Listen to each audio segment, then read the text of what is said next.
Social মিডিয়ায় ঝড় উঠেছে। হ্যাঁ বন্ধুরা, কোচিং সেন্টারের নতুন গাইডলাইন নিয়ে।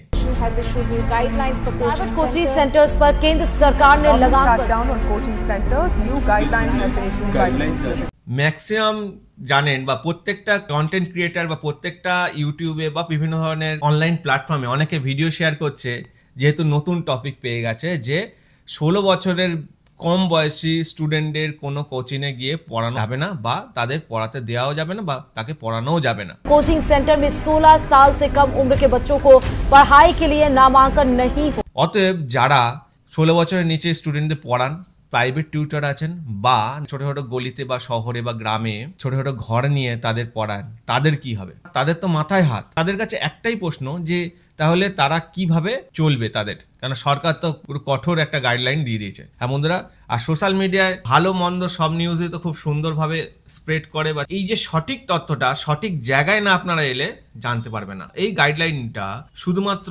তাদের জন্যই প্রযোজ্য, এটাই এই ভিডিওর বিষয়। আর এই ভিডিওটা প্রথম থেকে শেষ অবধি দেখলে আপনাদের পুরো ক্লিয়ার হয়ে যাবে আদেও কি কোচিং সেন্টারে বাচ্চাদের পাঠানো যাবে, বা আপনি যদি টিউশন পড়িয়ে থাকেন ব্যাচে, বিভিন্ন ধরনের ছোট ছোট ব্যাচে, তো কি আপনারটাও কি বন্ধ হয়ে যাবে?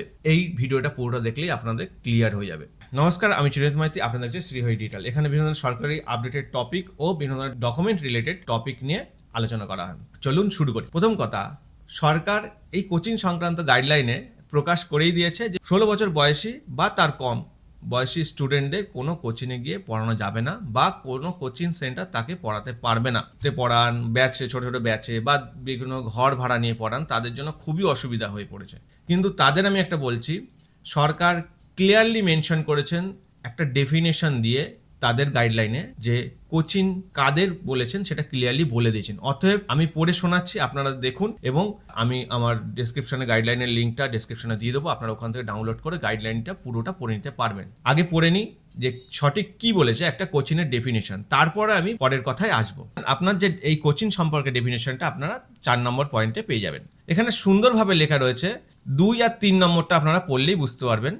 তো আমি 3 নম্বরটাই পড়ছি। Coaching centre includes a centre established, run or administered by any person to provide coaching for any student program or competitive exam or academic support to student at school, college and university level for more than 50 students. Coaching centre তাকেই বলা হচ্ছে যেখানে বিভিন্ন academic থেকে শুরু করে college থেকে শুরু করে বা দেখা গেল কম্পিটিটিভ এক্সাম থেকে শুরু করে এগুলো পড়ানো হয়, যেখানে 50-এর বেশি স্টুডেন্ট নেই। আমি বলবো যে আপনারা যারা ছোট ছোট ঘরে পড়ান বা নিজেদের ঘরে ছোট ছোট ব্যাচে পড়ান, তাদের জন্য এই গাইডলাইনটা লাগু নয়।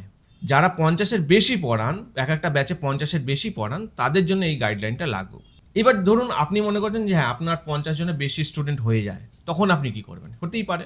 সেক্ষেত্রে সরকার তার রেজিস্ট্রেশনের একটা গাইডলাইন দিয়েছে, সেক্ষেত্রে আপনারা সেই গাইডলাইনটা পড়ে নেবেন। যদি একটা কোচিং সেন্টার করতে হয় তাহলে কি কি গাইডলাইন করবেন, থাকলে আপনি সেটা রেজিস্ট্রেশনও করতে পারবেন, এবং রেজিস্ট্রেশন করে যদি আপনি কোচিং সেন্টারটা চালান সেই গাইডলাইনটা ফলো করতে হবে এবং আপনাকে রেজিস্ট্রেশনও করতে হবে, তবে আপনার সেক্ষেত্রে আপনার কোনো অসুবিধা হবে না। তো বেসিক্যালি এটা করার উদ্দেশ্য সরকারের, যে বিভিন্ন দামি দামি বিশেষ করে বিভিন্ন বড় বড় কোচিং সেন্টারগুলো আছে বা যেগুলো ইনস্টিটিউটগুলো আছে যারা হিউজ অ্যামাউন্টের টাকা নেয়, এছাড়াও দাবি করে যে আপনাদের এই ছেলেকে এই র্যাঙ্ক করাবো, আপনার মেয়েকে এই র্যাঙ্ক করিয়ে দেবো, এই দাবিগুলো করে থাকে। কিন্তু অনেক ক্ষেত্রে তারা সেই ক্রাইটেরিয়া মিট করে না, বা সেটা করানোর জন্য স্টুডেন্টের উপর প্রেশার ক্রিয়েট হয়। ক্ষেত্রে অনেক স্টুডেন্ট সুইসাইডও করেছে।